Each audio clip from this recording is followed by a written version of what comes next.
Our philosophy of ministry. Our mission is to restore truth to the church and to equip the saints for ministry. Our method is distance education.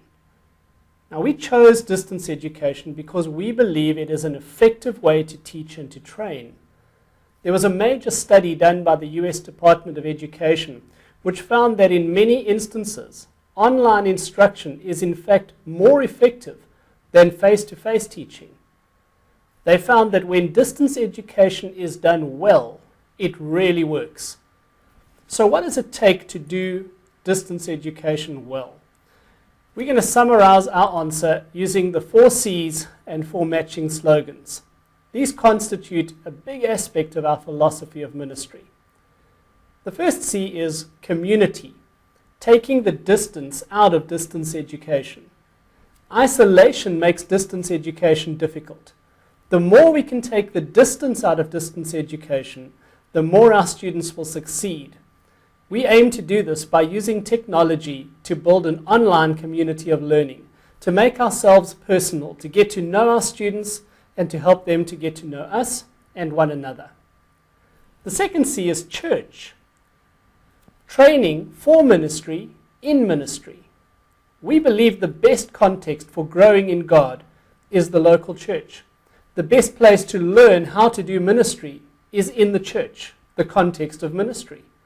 Residential seminaries separate theory from practice because they remove the student from the church, at least to some extent. Our goal is to integrate theory into practice by making our training as church-based as we can. Christian workers and leaders train for ministry in ministry. The third C is context, teaching theory practically and practice theoretically. Good theory always gives birth to sound practice. And conversely, good practice is always grounded in sound theory. We must never separate theory from practice. We make use of learning activities such as action, reflection tasks, and challenging ministry assignments to help our students to integrate theory and practice, to learn in context. The fourth and final C is caring. We see ourselves as servants of God who serve His people.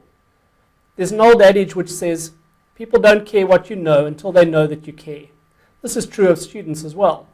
We believe that people matter, and we serve God's people as if we serve God Himself. This means that our work must be salted with the love of Christ, and it must reflect a commitment to service excellence. If we work at our distance education will work. It is an effective method of training if we live out the 4 C's. Remember, 1, community, taking the distance out of distance education. 2, church, training for ministry in ministry. 3, context, teaching theory practically and practice theoretically. And 4, caring, servants of God who serve His people. In this unit, we explore how to do each of these.